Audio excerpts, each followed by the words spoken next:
नमस्कार मित्रांनो, मन धागा धागा जोडते नवा या मालिकेच्या आजच्या भागात आज आपण बघणार आहोत. सुधा ही खूपच टेन्शनमध्ये असते आणि ती वृंदाला म्हणत असते की बघ ना वृंदा, काय झालं, माझ्या सार्थकच्या लग्नाचं हे असं झालं आणि आता आकांक्षाचं सुद्धा. मला तर काय करावं तेच कळत नाहीये. तितक्यातच दरवाजा वाजतो आणि शलाका दरवाजा उघडते. महिला हक्क आयोगाच्या काही महिला घरी आलेल्या असतात आणि त्या मोठमोठ्याने सुधा राज्याध्यक्ष, हाय हाय, न्याय हा झालाच पाहिजे, अशा काही घोषणा देत असतात. वृंदा विचारत असते की कोण आहात तुम्ही. त्यावर एक महिला सांगते की आम्ही महिला हक्क आयोगाकडून आलोय.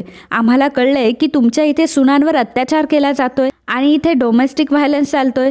तर वृंदा म्हणते की तुम्हाला कदाचित कोणीतरी चुकीची माहिती दिली आहे, आमच्या घरी असं काहीच होत नाहीये. त्यावर ती महिला विचारते की मग आनंदी राज्याध्यक्ष कोण आहे, आत्ताच्या आत्ता आनंदीला इथे बोलवा. आता आनंदीचं नाव ऐकल्यावर सर्व आता एकमेकांकडे बघू लागतात. तितक्यातच आनंदी विचारते की काय चाललंय इथे सर्व. तर वृंदा म्हणते की बघ बाई, तूच आता बघ ह्या बायका काय म्हणतायत की आम्ही तुला मारलं वगैरे, खरंच असं केलंय का आम्ही. त्यावर आनंदी म्हणते की नाही, हे सर्व खोटं आहे, असं काहीच झालेलं नाहीये.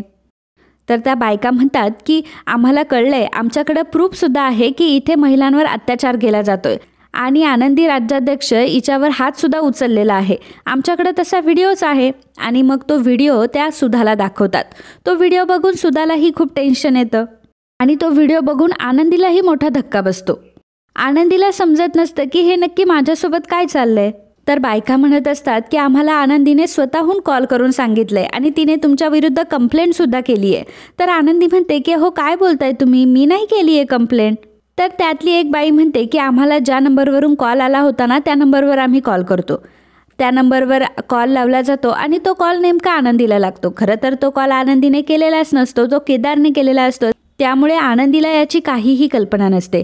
परंतु आता या सगळ्या गोष्टीचा संशय आनंदीवर गेलेला असतो. तर मित्रांनो, तुम्ही जर ह्या चॅनलवर नवीन असाल तर प्लीज चॅनलला लगेच सबस्क्राईब करा. आणि आजच्या व्हिडिओचं लाईक्सचं टार्गेट असणारे 200 लाईक्स, त्यामुळे हे टार्गेट पूर्ण करण्यासाठी आम्हाला मदत करा. धन्यवाद. तर इकडे सार्थकने रेश्माला बोलवलेलं असतं. दोघंही भेटलेले असतात. तेव्हा रेश्मा म्हणत असते की अरे सार्थक, आज तू चक्क मला भेटायला बोलवलंय, आपण कॉफी शॉपमध्ये भेटूयात ना. त्यावर सार्थक म्हणतो की नाही नाही, इथेच बोलूयात आपण.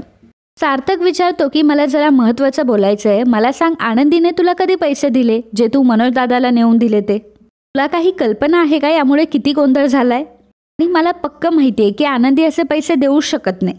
तुला हे समजतंय का की तुझ्या ह्या शहाणपणामुळे किती मोठा प्रॉब्लेम झालाय ते? रेश्मा म्हणत असते की अरे काय झालंय, म्हणजे मला त्या भावा बहिणींमध्ये अंतर नव्हतं आणायचं. तर सार्थक म्हणत असतो की त्या दोघा भावा बहिणींमध्ये अंतर आलंय, एवढंच नाही तर माझ्या बहिणीचं सुद्धा लग्न मोडलंय आणि आज अक्कूचं सुद्धा लग्न मोडलंय, हेही फक्त तुझ्यामुळे झालंय. तर इकडे आनंदी त्या सर्व बायकांना गप्प करत असते आणि म्हणत असते की हो, तुमचा काहीतरी गैरसमज झालाय, आमच्या घरात असं काहीच झालेलं नाहीये. त्यावर एक बाई म्हणते की मला माहिती आहे की तुम्ही सगळे यांच्या दबावाखाली येऊन म्हणताय. तुम्ही मुलींना नेहमी अत्याचार सहन करत असतात म्हणून ह्या लोकांचं फावतं. आता सुधा राज्याध्यक्षाला आम्ही काही सोडणार नाही. त्यांनी चूक केली आहे तर त्यांना शिक्षासुद्धा मिळणार आणि त्यांच्या तोंडाला आता काळच फासणार आहे आम्ही. तर आता बायकांनी हातावर शाई घेतलेली असते, काळी शाई घेतलेली असते आणि सुधाच्या तोंडाला त्या लावणारच असतात. त्याचवेळी आनंदी त्या बाईचा हात धरते आणि म्हणते की थांबा. आणि त्या बायकांना ती धमकावून सांगते की खबरदार जर माझ्या सासूबाईंच्या गालाला हात जरी लावला तर, नाहीतर गाठ माझ्याशी आहे. हे बघा, त्या आई आहेत माझ्या आणि त्यांनी असं काहीच केलेलं नाहीये. तर त्या बायका म्हणत असतात की आम्हाला माहिती आहे ना, तुम्ही सगळे हे दबावाखाली येऊन करताय. आनंदी म्हणते की मी काही दबावाखाली करत नाहीये, तुम्हाला काहीतरी गैरसमज झालाय आणि तुम्हाला जो व्हिडिओ पाठवलाय ना, तो सुद्धा मी पाठवलेला नाहीये. ती बाई म्हणत असते की हो, परंतु यात तर स्पष्ट दिसतंय की यांनी तुझ्या थोबाडीत मारली आहे. तर आनंदी म्हणत असते की मग काय झालं, आईने जर मुलीवर हात उचलला तर त्यात प्रॉब्लेम काय? मुलांच्या चांगल्या गोष्टीसाठी आई वडील कधी असं वागत असतात आणि तसंही आईचे दात कधीच पिलांना लागत नाही. वृंदा म्हणत असते की अरे वा, म्हणजे हे सगळं तू घडवलंय आणि तूच मोठेपणा शिकवतीये परत. सुद्धा तू अजिबात हिच्या बोलण्यात येऊ नको, हे सर्व हिचंच नाटक आहे. हिच्या तोंडात मारून तू हिचं तोंड लाल केलं होतं ना, आता ही आपलं तोंड काळं करायला निघालीये. त्या बायका आनंदीला म्हणत असतात की आम्हाला माहिती आहे तू हे सर्व दबावाखाली करतीये, कोणाला तरी घाबरून करतीये आणि आम्हाला हेही माहिती आहे की सुधाने तुझ्या अंगावर हात सुद्धा उचललेला आहे. परंतु आम्ही आता घाबरणार नाही. आम्ही या सुधा राज्याध्यक्षावर जी कारवाई करायची ती करणारच आहोत.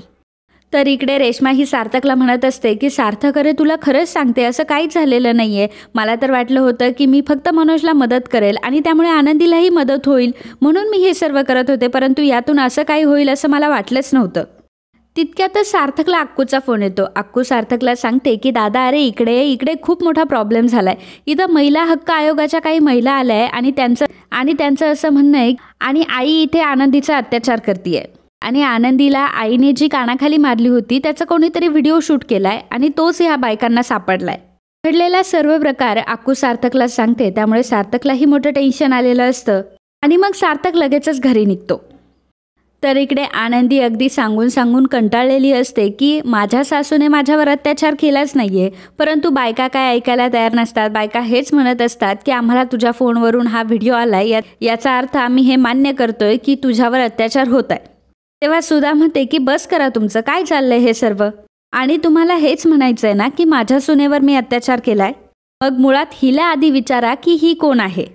मुळातच ही माझी सून नाहीच आहे आणि विचारा बरं हिला की ही माझी सून असल्याचा हिच्याकडे काय पुरावा आहे. आणि तुमचं म्हणणं आहे ना मी तिच्यावर हात उचलला तर ती आमच्या घरामध्ये घुसली आहे, हिच्यामुळे आमच्या घरात खूप प्रॉब्लेम होत आहे आणि मुळात हिचा आणि आमचा काहीच संबंध नाही आहे. मला सांगा, जर तुमच्या घरामध्ये अशी एखादी कोणी व्यक्ती घुसली तर तुम्ही काय कराल. आणि ही माझी सून नाहीच आहे आणि ही माझी सून असल्याचा एकही पुरावा हिच्याकडे नाहीये.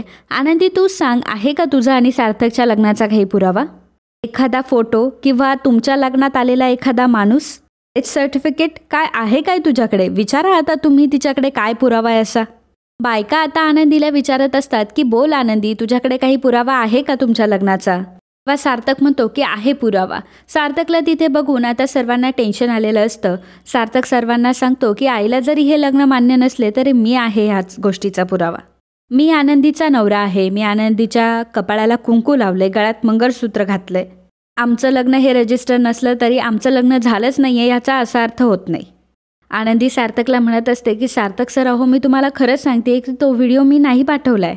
सार्थक म्हणतो की ऑब्व्हियसली मला माहिती आहे की तुम्ही हा व्हिडिओ नाही पाठवलाय, कारण तुम्ही स्वतः त्या व्हिडिओमध्ये आहात. तुम्ही जर स्वतः त्या व्हिडिओमध्ये आहात तर याचा अर्थ दुसऱ्या कोणीतरी व्यक्तीने तो व्हिडिओ काढलाय. आणि मला हे देखील माहिती आहे की तुम्हाला मुद्दाम अडकवण्यासाठी हे सर्व केले जाते. आता मात्र केदार, शलाका आणि रुंदा एकमेकांकडे बघायला लागतात आणि पकडल्या जाण्याची त्यांना आता भीती वाटायला लागते. सुधा विचारते की अरे पण असं कोणी केलं असेल. सार्थक म्हणतो की आता त्यांचं तुम्ही बघा ना, आपल्या घरात आहे का कोणी की जे आनंदीला मदत करेल. सगळे तिच्या विरोधातच उभे आहेत ना. तुम्ही तर सून सुद्धा मानत नाहीये त्यांना. तर बायका म्हणतात की आता आम्ही नक्की काय करायचं, यांच्यावर कारवाई करायची की नाही करायची. आनंदी म्हणते की हे बघा, त्यांनी माझ्यावर हात उचलला यावर माझा कुठलाही आक्षेप नाहीये. आई म्हणून त्यांनी माझ्या अंगावर हात उचललाय आणि त्यांना तो अधिकार आहे. सार्थक म्हणतो की बघा, या घरातली सून ही या घरातल्या सासूला आईसारखी मानते. मला मान्य आहे की आई आमच्या लग्नावर नाराज आहे, परंतु तिची नाराजी लवकरच दूर होईल आणि हे मी तुम्हाला यांचा नवरा म्हणून आणि या घरातला मुलगा म्हणून विश्वासाने सांगतोय. आनंदी म्हणते की आणि जिचा नवरा तिच्या मागे ठामपणे उभा असतो त्या घरातल्या मुलीला कधीच सासूरवास नसतो. अहो तुमचा नक्कीच काहीतरी गैरसमज झालाय. तर त्यातली एक बाई सांगते की हे बघा, लग्न हे रजिस्टर असणं खूप गरजेचं आहे, त्यामुळे तुम्ही पटकन तुमचं लग्न रजिस्टर करून घ्या. सार्थक म्हणतो की ठीक आहे, आम्ही लवकरात लवकर आमचं लग्न हे रजिस्टर करू, वाटलंच तर तुम्हाला सुद्धा रिसेप्शन देऊ आणि आशीर्वाद द्यायला नक्की या, असं म्हणून आता त्या बायका तिथून निघून गेलेल्या असतात. आणि मित्रांनो, आजचा हा भाग इथेच संपतो. पुढील भागात आपल्याला पाहायला मिळणार आहे सार्थक आनंदीला विचारत असतो की मला सांगा, तुम्ही तुमचा फोन कुठे ठेवला होता का. आनंदी म्हणते की नाही. सार्थक म्हणतो की म्हणजे तुम्ही कुठे विसरला असाल, कुठे विसरून राहिला असेल कुठेतरी, नीट आठवा बरं.